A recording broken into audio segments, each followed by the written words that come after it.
Chapter 28. How'd you spell it, anyhow? Asked the tart young lady to whom Archer had pushed his wife's telegram across the brass ledge of the Western Union office. Olenska. O-len-ska, he repeated, drawing back the message in order to print out the foreign syllables above May's rambling script. It's an unlikely name for a New York telegraph office, at least in this quarter, an unexpected voice observed. And turning around, Archer saw Lawrence Lefferts at his elbow, pulling an imperturbable mustache and affecting not to glance at the message. "Hello, Newland, I thought I'd catch you here. I've just heard of old Mrs. Mingott's stroke, and as I was on my way to the house I saw you turning down this street and nipped after you. I suppose you've come from there?" Archer nodded and pushed his telegram under the lattice. "Very bad, eh?" Lefferts continued. "Wiring to the family, I suppose. I gather it is bad if you're including Countess Olenska." Archer's lips stiffened. He felt a savage impulse to dash his fist into the long, vain, handsome face at his side. "Why?" he questioned.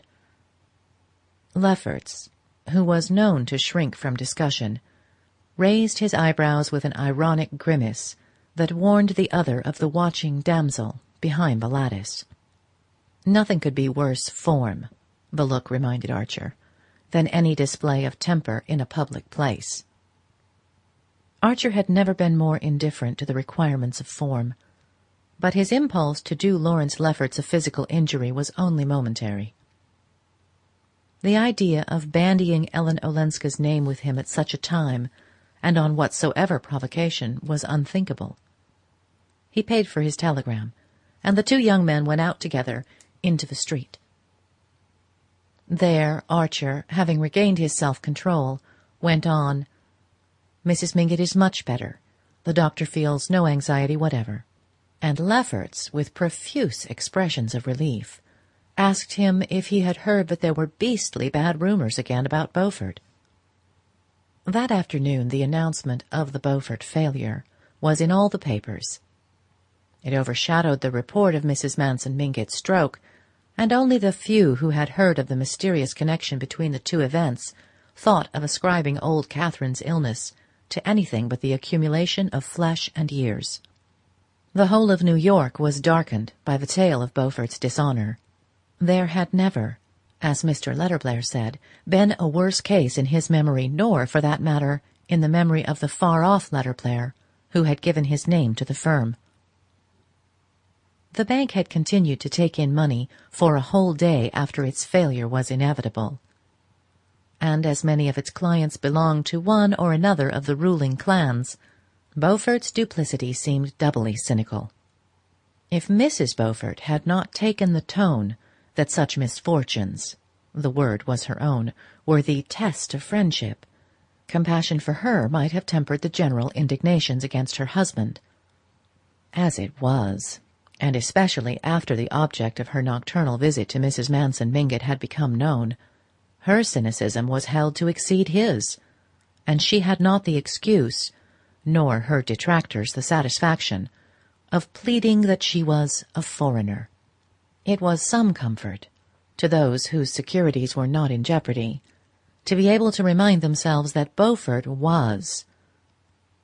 But, after all, if a Dallas of South Carolina took his view of the case, and glibly talked of his soon being on his feet again, the argument lost its edge, and there was nothing to do but accept this awful evidence of the indissolubility of marriage. Society must manage to get on without the Beauforts, and there was an end of it.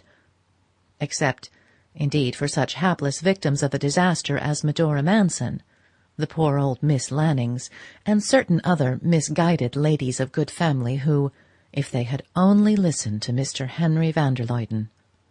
"The best thing the Beauforts can do," said Mrs. Archer, summing it up as if she were pronouncing a diagnosis and prescribing a course of treatment, "is to go and live at Regina's little place in North Carolina. Beaufort has always kept a racing stable, and he had better breed trotting horses. I should say he had all the qualities of a successful horse-dealer." Everyone agreed with her, but no one condescended to inquire what the Beauforts really meant to do. The next day Mrs. Manson Mingott was much better. She recovered her voice sufficiently to give orders that no one should mention the Beauforts to her again, and asked, when Dr. Bencomb appeared, what in the world her family meant by making such a fuss about her health. "If people my age will eat chicken salad in the evening, what are they to expect?" she inquired, and the doctor having opportunely modified her dietary, the stroke was transformed into an attack of indigestion. But in spite of her firm tone, old Catherine did not wholly recover her former attitude towards life. The growing remoteness of old age, though it had not diminished her curiosity about her neighbours, had blunted her never very lively compassion for their troubles, and she seemed to have no difficulty in putting the Beaufort disaster out of her mind. But for the first time she became absorbed in her own symptoms, and began to take a sentimental interest in certain members of her family to whom she had hitherto been contemptuously indifferent. Mr. Welland, in particular, had the privilege of attracting her notice.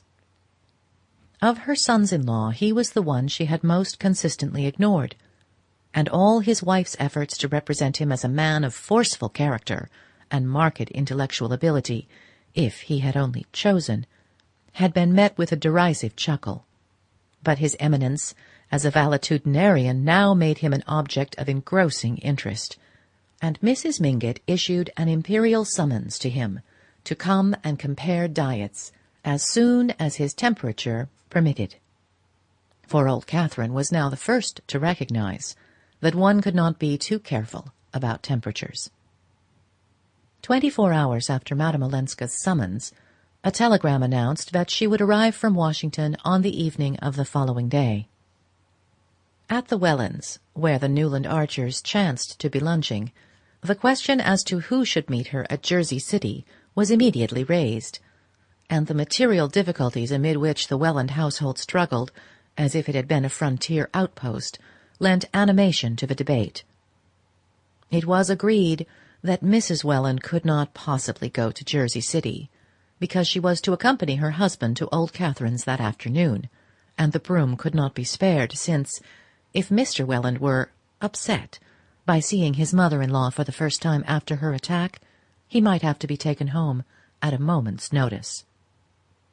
The Welland sons would, of course, be downtown. Mr. Lovell Mingott would be just hurrying back from his shooting, and the Mingott carriage engaged in meeting him, and one could not ask May, at the close of a winter afternoon, to go alone across the ferry to Jersey City, even in her own carriage. Nevertheless, it might appear inhospitable and contrary to old Catherine's express wishes if Madame Olenska were allowed to arrive without any of the family being at the station to receive her. It was just like Ellen, Mrs. Welland's tired voice implied, to place the family in such a dilemma. It's always one thing after another, the poor lady grieved, in one of her rare revolts against fate. The only thing that makes me think Mamma must be less well than Dr. Bencomb will admit is this morbid desire to have Ellen come at once, however inconvenient it is to meet her. The words had been thoughtless, as the utterances of impatience often are, and Mr. Welland was upon them with a pounce. "Augusta," he said, turning pale and laying down his fork, "have you any other reason to think that Bencomb is less to be relied on than he was? Have you noticed that he has been less conscientious than usual in following up my case, or your mother's?" It was Mrs. Welland's turn to grow pale as the endless consequences of her blunder unrolled themselves before her. But she managed to laugh and take a second helping of scalloped oysters before she said, struggling back into her old armour of cheerfulness, "My dear, how could you imagine such a thing? I only meant that, after the decided stand Mamma took about its being Ellen's duty to go back to her husband, it seems strange that she should be seized with this sudden whim to see her, when there are half a dozen other grandchildren she might have asked for. But we must never forget that Mamma, in spite of her wonderful vitality, is a very old woman." Mr. Welland's brow remained clouded, and it was evident that his perturbed imagination had fastened at once on this last remark. "Yes, your mother is a very old woman, and for all we know Bencomb may not be as successful with very old people. As you say, my dear, it's always one thing after another, and in another 10 or 15 years, I suppose, I shall have the pleasing duty of looking about for a new doctor. It's always better to make such a change before it's absolutely necessary." And having arrived at this Spartan decision, Mr. Welland firmly took up his fork. "But all the while," Mrs. Welland began again, as she rose from the luncheon-table and led the way into the wilderness of purple satin and malachite known as the back drawing-room, "I don't see how Ellen's to be got here tomorrow evening, and I do like to have things settled for at least 24 hours ahead." Archer turned from the fascinated contemplation of a small painting representing 2 cardinals carousing in an octagonal ebony frame set with medallions of onyx. "Shall I fetch her?" he proposed. "I can easily get away from the office in time to meet the brougham at the ferry, if May will send it there." His heart was beating excitedly as he spoke. Mrs. Welland heaved a sigh of gratitude, and May, who had moved away to the window, turned to shed on him a beam of approval. "So you see, Mamma, everything will be settled 24 hours in advance," she said, stooping over to kiss her mother's troubled forehead. May's brougham awaited her at the door, and she was to drive Archer to Union Square, where he could pick up a Broadway car to carry him to the office. As she settled herself in her corner, she said, "I didn't want to worry Mamma by raising fresh obstacles, but how can you meet Ellen tomorrow and bring her back to New York when you're going to Washington?" "Oh, I'm not going," Archer answered. "Not going? Why, what's happened?" Her voice was as clear as a bell, and full of wifely solicitude. "The case is off. Postponed." "Postponed? How odd. I saw a note this morning from Mr. Letterblair to Mamma, saying that he was going to Washington tomorrow for the big patent case that he was to argue before the Supreme Court. You said it was a patent case, didn't you?" "Well, that's it. The whole office can't go. Letterblair decided to go this morning." "Then it's not postponed," she continued, with an insistence so unlike her that he felt the blood rising to his face, as if he were blushing for her unwonted lapse from all the traditional delicacies. "No, but my going is," he answered, cursing the unnecessary explanations that he had given when he had announced his intention of going to Washington, and wondering where he had read that clever liars give details, but that the cleverest do not. It did not hurt him half as much to tell May an untruth as to see her trying to pretend that she had not detected him. "I'm not going till later on, luckily, for the convenience of your family," he continued, taking base refuge in sarcasm. As he spoke, he felt that she was looking at him, and he turned his eyes to hers in order not to appear to be avoiding them. Their glances met for a second, and perhaps let them into each other's meanings more deeply than either cared to go. "Yes, it is awfully convenient," May brightly agreed, "that you should be able to meet Ellen after all. You saw how much Mamma appreciated your offering to do it." "Oh, I'm delighted to do it." The carriage stopped, and as he jumped out she leaned to him and laid her hands on his. "Good-bye, dearest," she said, her eyes so blue that he wondered afterwards if they had shone on him through tears. He turned and hurried away across Union Square, repeating to himself in a sort of inward chant, "It's all of 2 hours from Jersey City to Old Catherine's. It's all of 2 hours, and it may be more." Chapter 29. His wife's dark blue brougham, with the wedding varnish still on it, met Archer at the ferry and conveyed him luxuriously to the Pennsylvania terminus in Jersey City. It was a somber, snowy afternoon, and the gas lamps were lit in the big reverberating station. As he paced the platform, waiting for the Washington Express, he remembered that there were people who thought there would one day be a tunnel under the Hudson through which the trains of the Pennsylvania Railway would run straight into New York. They were of the brotherhood of visionaries, who likewise predicted the building of ships that would cross the Atlantic in 5 days, the invention of a flying machine, lighting by electricity, telephonic communication without wires, and other Arabian Nights marvels. I don't care which of their visions comes true, Archer mused, as long as the tunnel isn't built yet.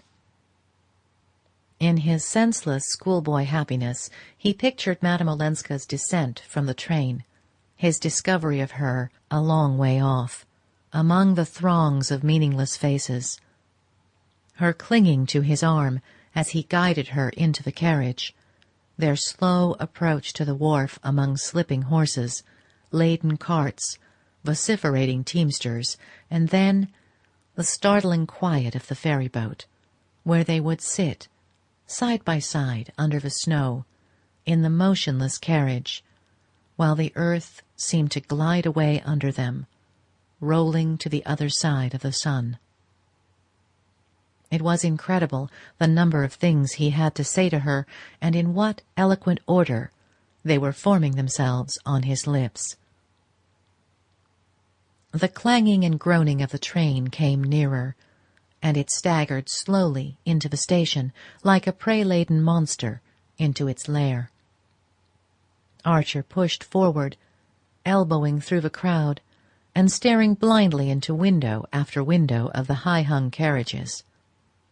And then, suddenly, he saw Madame Olenska's pale and surprised face close at hand, and had again the mortified sensation of having forgotten what she looked like.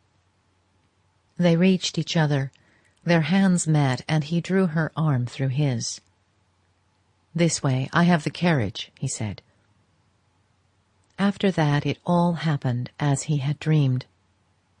He helped her into the brougham with her bags, and had afterwards the vague recollection of having properly reassured her about her grandmother, and given her a summary of the Beaufort situation.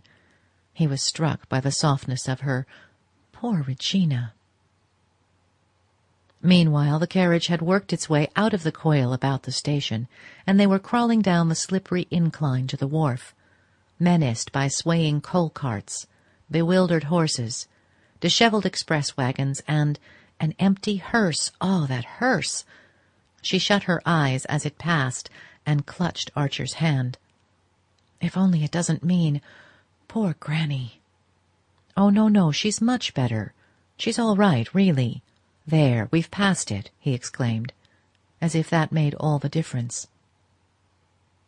Her hand remained in his, and as the carriage lurched across the gangplank onto the ferry, he bent over, unbuttoned her tight brown glove, and kissed her palm as if he had kissed a relic. She disengaged herself with a faint smile, and he said, "You didn't expect me today?" "Oh, no. I meant to go to Washington to see you. I'd made all my arrangements. I very nearly crossed you in the train." "Oh," she exclaimed, as if terrified by the narrowness of their escape. "Do you know, I hardly remembered you." "Hardly remembered me? I mean, how shall I explain? It's always so... Each time, you happen to me all over again." "Oh, yes, I know. Do I too, to you?" he insisted. She nodded, looking out of the window. "Ellen, Ellen, Ellen." She made no answer, and he sat in silence, watching her profile grow indistinct against the snow-streaked dusk beyond the window. What had she been doing in all those 4 long months, he wondered. How little they knew of each other after all. The precious moments were slipping away, but he had forgotten everything he had meant to say to her, and could only helplessly brood on the mystery of their remoteness and their proximity, which seemed to be symbolized by the fact of their sitting so close to each other, and yet being unable to see each other's faces. "What a pretty carriage! Is it May's?" she asked, suddenly turning her face from the window. "Yes." "It was May who sent you to fetch me, then. How kind of her."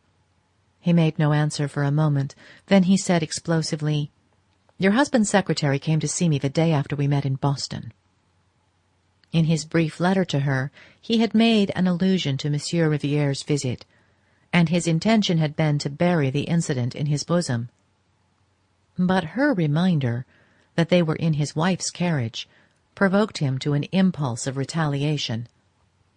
He would see if she liked his reference to Riviere any better than he liked hers to May. As on certain other occasions, when he had expected to shake her out of her usual composure, she betrayed no sign of surprise. And at once he concluded, "He writes to her, then." "Monsieur Riviere went to see you?" "Yes. Didn't you know?" "No," she answered simply.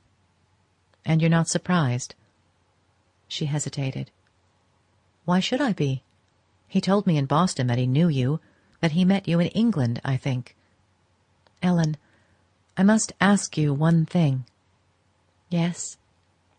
"I wanted to ask it after I saw him, but I couldn't put it in a letter. It was Riviere who helped you to get away when you left your husband." His heart was beating suffocatingly. Would she meet this question with the same composure? "Yes, I owe him a great debt," she answered, without the least tremor in her quiet voice. Her tone was so natural, so almost indifferent, that Archer's turmoil subsided. Once more she had managed, by her sheer simplicity, to make him feel stupidly conventional, just when he thought he was flinging convention to the winds. "I think you're the most honest woman I ever met," he exclaimed. "Oh, no, but probably one of the least fussy," she answered, a smile in her voice. "Call it what you like. You look at things as they are." "Oh, I've had to. I've had to look at the Gorgon." "Well, it hasn't blinded you. You've seen that she's just an old bogey like all the others." "She doesn't blind one, but she dries up one's tears." The answer checked the pleading on Archer's lips. It seemed to come from depths of experience beyond his reach. The slow advance of the ferry-boat had ceased, and her bows bumped against the piles of slip with a violence that made the broom stagger, and flung Archer and Madame Olenska against each other. The young man, trembling, felt the pressure of her shoulder and passed his arm about her. "If you're not blind, then, you must see that this can't last." "What can't?" "Our being together and not together." "No, you should not have come today," she said in an altered voice. And suddenly she turned, flung her arms about him, and pressed her lips to his. At the same moment the carriage began to move, and a gas lamp at the head of the slip flashed its light into the window. She drew away, and they sat silent and motionless while the broom struggled through the congestion of carriages about the ferry landing. As they gained the street, Archer began to speak hurriedly. "Don't be afraid of me. You needn't squeeze yourself back into your corner like that. A stolen kiss isn't what I want. Look, I'm not even trying to touch the sleeve of your jacket. Don't suppose that I don't understand your reasons for not wanting to let this feeling between us dwindle into an ordinary hole-and-corner love affair. I couldn't have spoken like this yesterday because when we've been apart and I'm looking forward to seeing you, every thought is burnt up in a great flame. But then you've come, and you're so much more than I remembered, and what I want of you is so much more than an hour or two every now and then with wastes of thirsty waiting between, that I can sit perfectly still beside you like this, with that other vision in my mind, just quietly trusting to it to come true. For a moment she made no reply. Then she asked, hardly above a whisper, "What do you mean by trusting it to come true?" "Why, you know it will, don't you? Your vision of you and me together?" She burst into a sudden hard laugh. "You choose your place well, to put it to me." "Do you mean because we're in my wife's brougham? Shall we get out and walk, then? I don't suppose you mind a little snow." She laughed again, more gently. "No, I shan't get out and walk, because my business is to get to Granny's as quickly as I can, and you'll sit beside me, and we'll look not at visions, but at realities." "I don't know what you mean by realities. The only reality to me is this." She met the words with a long silence, during which the carriage rolled down an obscure side street and then turned into the searching illumination of Fifth Avenue. "Is it your idea, then, that I should live with you as your mistress, since I can't be your wife?" she asked. The crudeness of the question startled him. The word was one that women of his class fought shy of, even when their talk flitted closest about the topic. He noticed that Madame Olenska pronounced it as if it had a recognized place in her vocabulary, and he wondered if it had been used familiarly in her presence in the horrible life she had fled from. Her question pulled him up with a jerk, and he floundered. I want somehow to get away with you into a world where words like that, categories like that, won't exist, where we shall be simply two human beings who love each other, who are the whole of life to each other, and nothing else on earth will matter. She drew a deep sigh that ended in another laugh. "Oh, my dear, where is that country? Have you ever been there?" she asked. And as he remained sullenly dumb, she went on, "I know so many who've tried to find it. And believe me, they all got out by mistake at wayside stations, at places like Boulogne or Pisa or Monte Carlo, and it wasn't at all different from the old world they'd left, but only rather smaller and dingier and more promiscuous."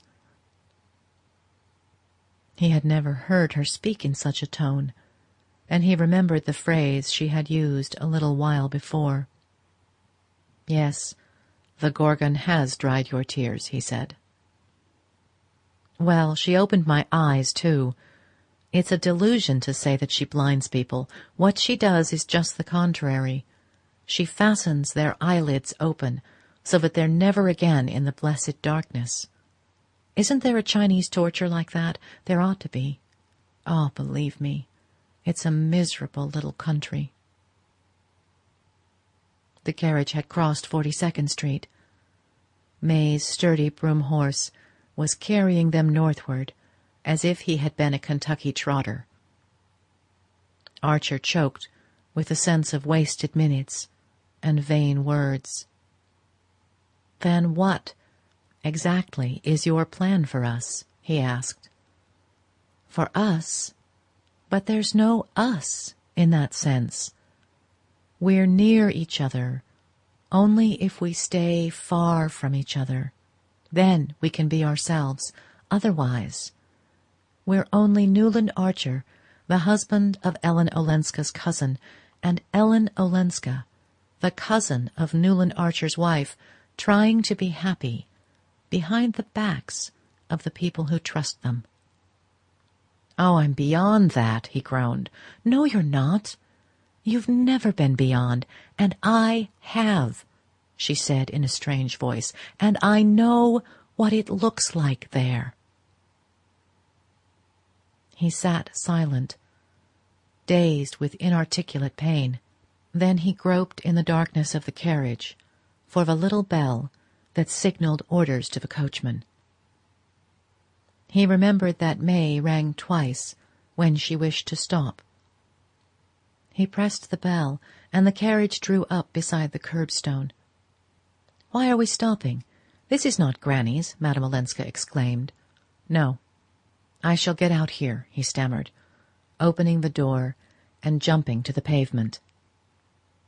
By the light of a street lamp he saw her startled face, and the instinctive motion she made to detain him.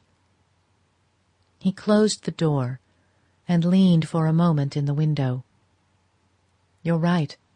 I ought not to have come today," he said, lowering his voice so that the coachman should not hear. She bent forward and seemed about to speak, but he had already called out the order to drive on, and the carriage rolled away while he stood on the corner. The snow was over, and a tingling wind had sprung up that lashed his face as he stood gazing.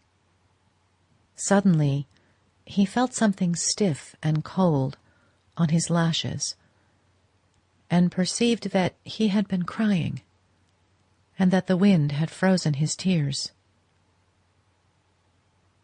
He thrust his hands in his pockets and walked at a sharp pace down Fifth Avenue to his own house.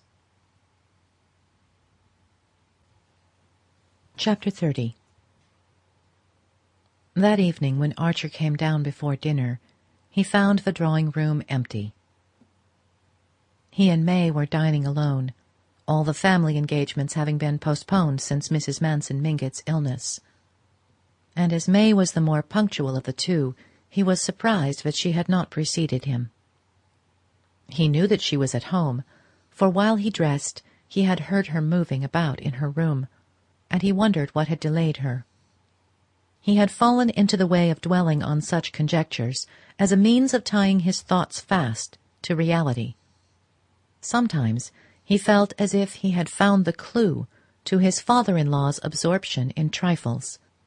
Perhaps even Mr. Welland, long ago, had escapes and visions, and had conjured up all the hosts of domesticity to defend himself against them. When May appeared, he thought she looked tired. She had put on the low-necked and tightly laced dinner dress, which the Mingott ceremonial exacted on the most informal occasions, and had built her fair hair into its usual accumulated coils, and her face, in contrast, was wan and almost faded, but she shone on him with her usual tenderness, and her eyes had kept the blue dazzle of the day before. "What became of you, dear?" she asked. "I was waiting at Granny's, and Ellen came alone and said she had dropped you on the way because you had to rush off on business. There's nothing wrong." "Only some letters I'd forgotten, and wanted to get off before dinner." "Oh," she said, and a moment afterwards, "I'm sorry you didn't come to Granny's, unless the letters were urgent." "They were," he rejoined, surprised at her insistence. "Besides, I don't see why I should have gone to your grandmother's. I didn't know you were there." She turned and moved to the looking-glass above the mantelpiece. As she stood there, lifting her long arm to fasten a puff that had slipped from its place in her intricate hair, Archer was struck by something languid and inelastic in her attitude, and wondered if the deadly monotony of their lives had laid its weight on her also. Then he remembered that, as he had left the house that morning, she had called over the stairs that she would meet him at her grandmother's, so that they might drive home together. He had called back a cheery "yes," and then, absorbed in other visions, had forgotten his promise. Now he was smitten with compunction, yet irritated, that so trifling an omission should be stored up against him after nearly 2 years of marriage. He was weary of living in a perpetual tepid honeymoon, without the temperature of passion, yet with all its exactions. If May had spoken out her grievances, he suspected her of many, he might have laughed them away, but she was trained to conceal imaginary wounds under a Spartan smile. To disguise his own annoyance, he asked how her grandmother was, and she answered that Mrs. Mingott was still improving, but had been rather disturbed by the last news about the Beauforts. "What news?" "It seems they're going to stay in New York. I believe he's going into an insurance business or something. They're looking about for a small house." The preposterousness of the case was beyond discussion, and they went in to dinner. During dinner their talk moved in its usual limited circle, but Archer noticed that his wife made no allusion to Madame Olenska, nor to old Catherine's reception of her. He was thankful for the fact, yet felt it to be vaguely ominous. They went up to the library for coffee, and Archer lit a cigar and took down a volume of Michelet. He had taken to history in the evenings, since May had shown a tendency to ask him to read aloud whenever she saw him with a volume of poetry. Not that he disliked the sound of his own voice, but because he could always foresee her comments on what he read. In the days of their engagement she had simply, as he now perceived, echoed what he told her. But since he had ceased to provide her with opinions, she had begun to hazard her own, with results destructive to his enjoyment of the works commented on. Seeing that he had chosen history, she fetched her work-basket, drew up an armchair to the green-shaded student lamp, and uncovered a cushion she was embroidering for his sofa. She was not a clever needlewoman.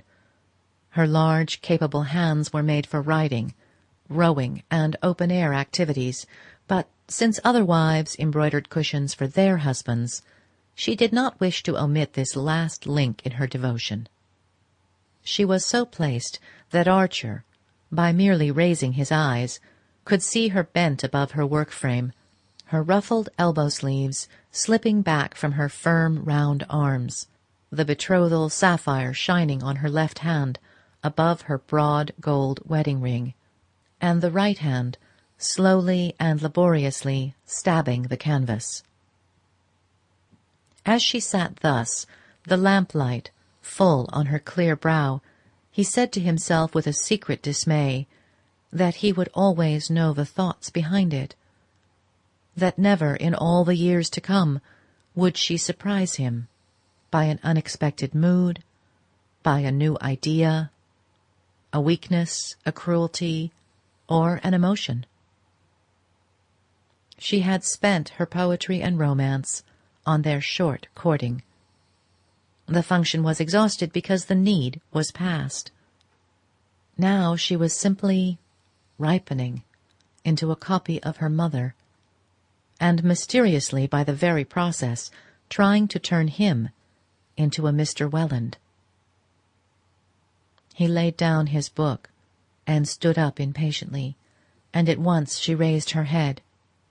"What's the matter?" "The room is stifling. I want a little air."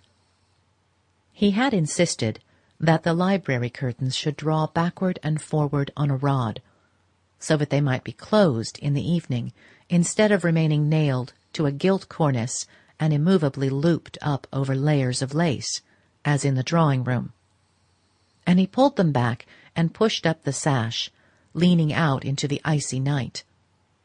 The mere fact of not looking at May, seated beside his table, under his lamp, the fact of seeing other houses, roofs, chimneys, of getting the sense of other lives outside his own, other cities beyond New York, and a whole world beyond his world, cleared his brain and made it easier to breathe.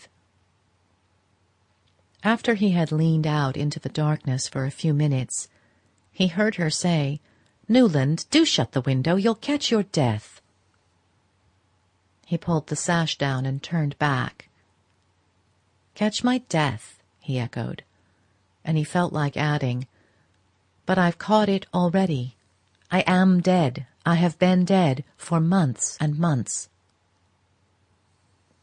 And suddenly the play of the word flashed up in a wild suggestion. What if it were she who was dead? What if she were going to die soon and leave him free? The sensation of standing there in that warm, familiar room and looking at her and wishing her dead was so strange, so fascinating and overmastering, that its enormity did not immediately strike him. He simply felt that chance had given him a new possibility to which his sick soul might cling. Yes, May might die. People did.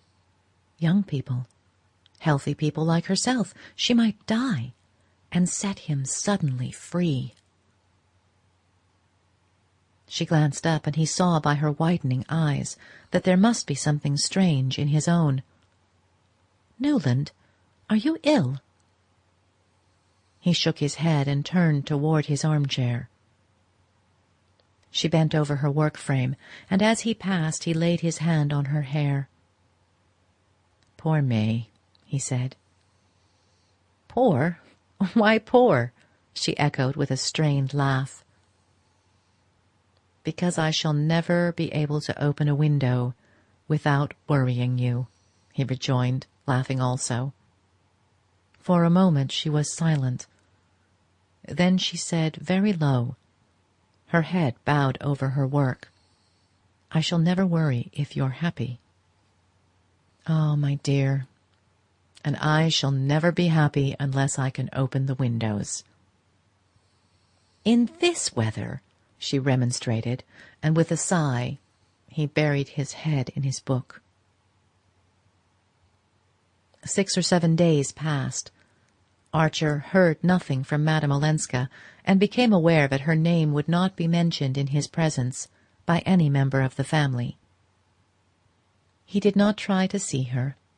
To do so while she was at old Catherine's guarded bedside would have been almost impossible. In the uncertainty of the situation, he let himself drift, conscious, somewhere below the surface of his thoughts, of a resolve which had come to him when he had leaned out from his library window into the icy night. The strength of that resolve made it easy to wait and make no sign. Then one day May told him that Mrs. Manson Mingott had asked to see him. There was nothing surprising in the request, for the old lady was steadily recovering, and she had always openly declared that she preferred Archer to any of her other grandsons-in-law. May gave the message with evident pleasure. She was proud of old Catherine's appreciation of her husband. There was a moment's pause, and then Archer felt it incumbent on him to say, "All right. Shall we go together this afternoon?" His wife's face brightened, but she instantly answered, "Oh, you'd much better go alone. It bores Granny to see the same people too often." Archer's heart was beating violently when he rang old Mrs. Mingott's bell.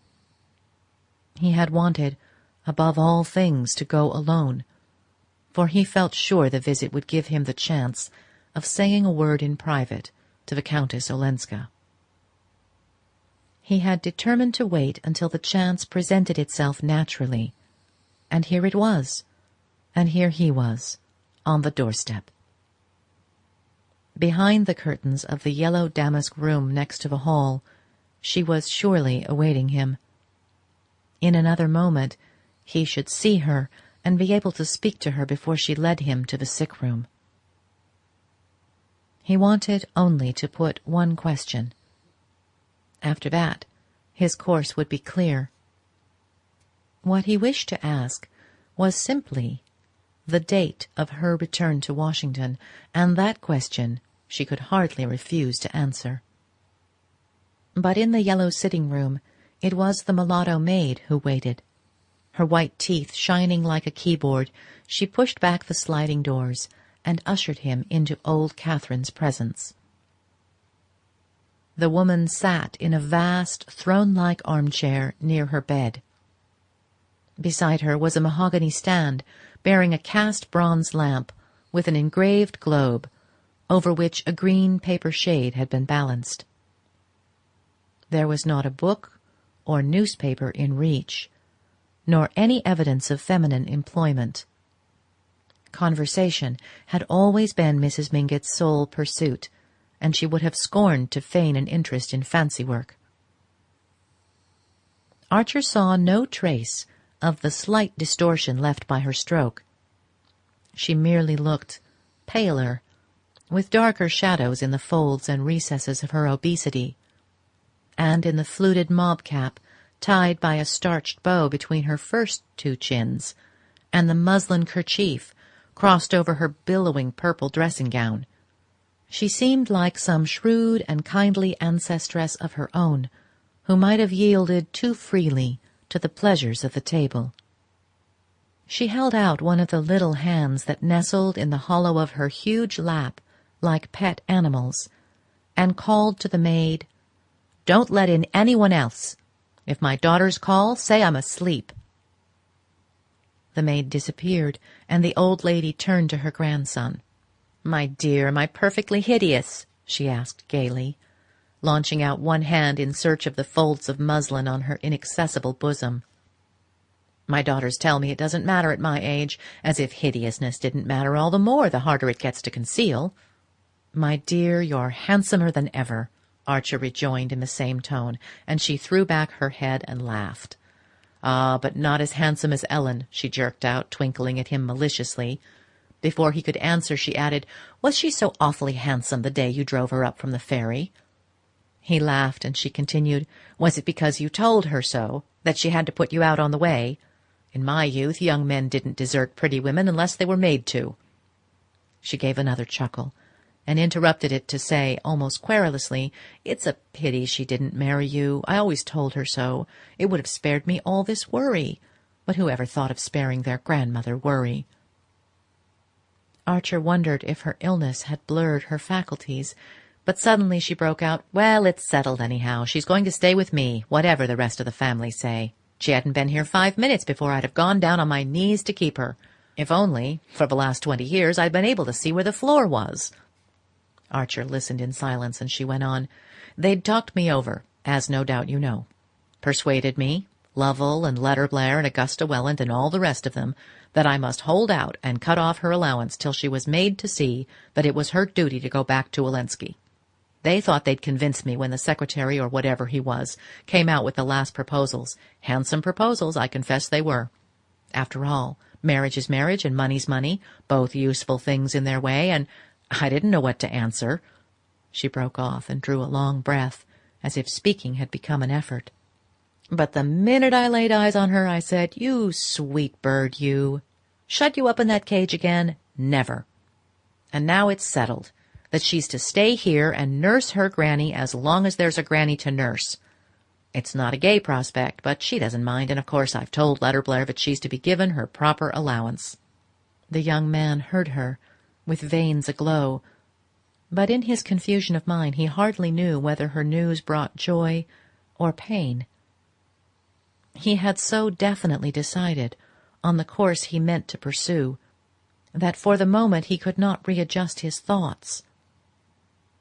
But gradually there stole over him the delicious sense of difficulties deferred and opportunities miraculously provided.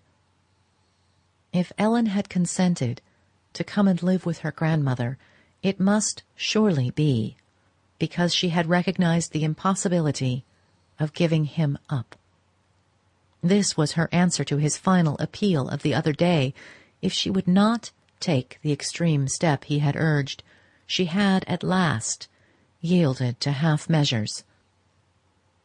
He sank back into the thought with the involuntary relief of a man who has been ready to risk everything and suddenly tastes the dangerous sweetness of security.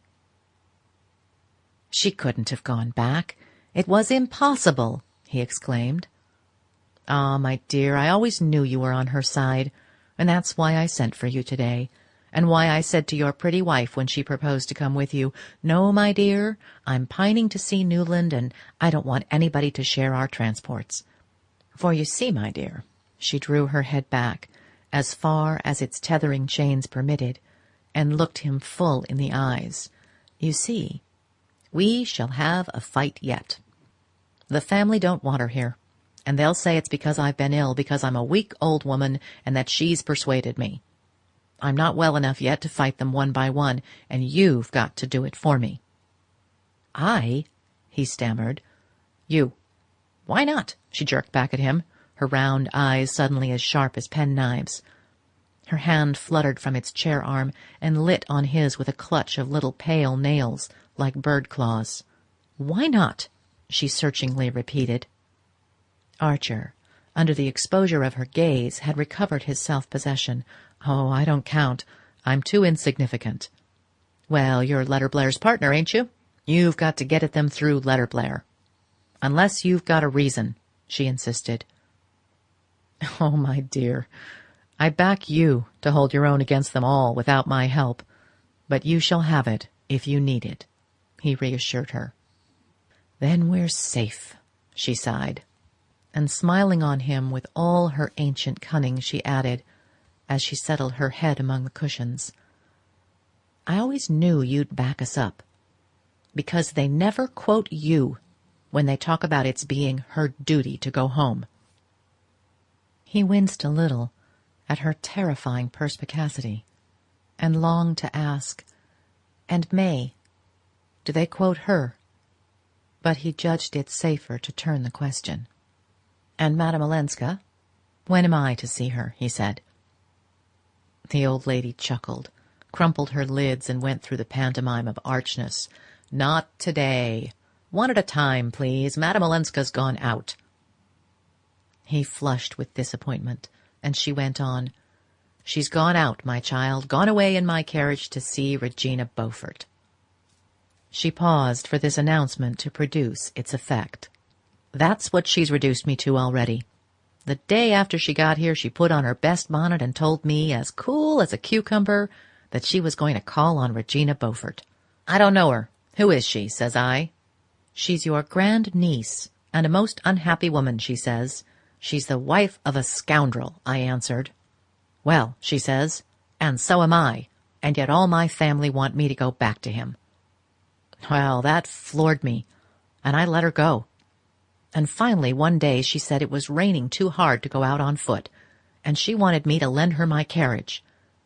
What for? I asked her, and she said, to go and see Cousin Regina. Cousin! Now, my dear, I looked out of the window and saw it wasn't raining a drop. But I understood her, and I let her have the carriage. After all, Regina's a brave woman, and so is she, and I've always liked courage above everything. Archer bent down and pressed his lips on the little hand that still lay on his. Heh, whose hand did you think you were kissing, young man? Your wife's, I hope, the old lady snapped with her mocking cackle, and as he rose to go, she called out after him, Give her granny's love, but you better not say anything about our talk.